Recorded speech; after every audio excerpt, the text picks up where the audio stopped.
Hindenburg की report को लेकर अडानी के साथ ही सेबी चीफ माधवीपुरी बुच गंभीर आरोपों से घिर गई हैं। विपक्ष इस मुद्दे को लेकर लगातार सवाल उठा रहा है।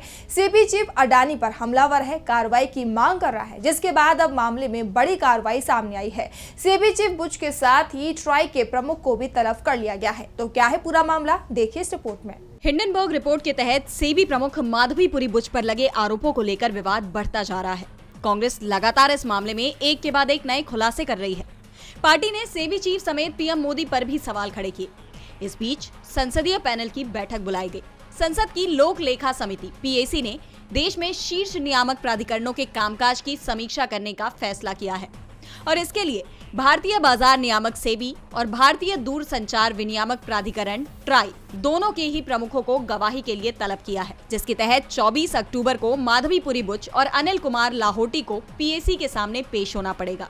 ये फैसला ऐसे वक्त पर आया है जब बुच के अडानी के साथ संबंधों को लेकर सवाल उठ रहे हैं, कार्रवाई की मांग हो रही है।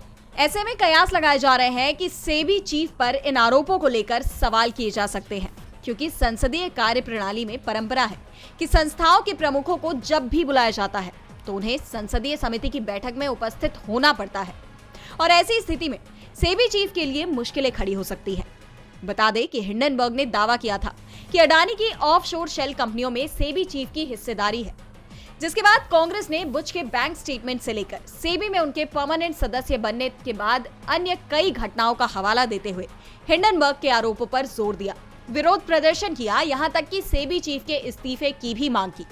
और जब मोदी सरकार की तरफ से कोई प्रतिक्रिया नहीं आई तो सवाल सरकार पर भी उठे। लेकिन अब पीएसी ने सेबी चीफ को तलब कर लिया है, जिसके बाद कार्रवाई की भी उम्मीद जताई जा रही है। डीबी लाइव की रिपोर्ट।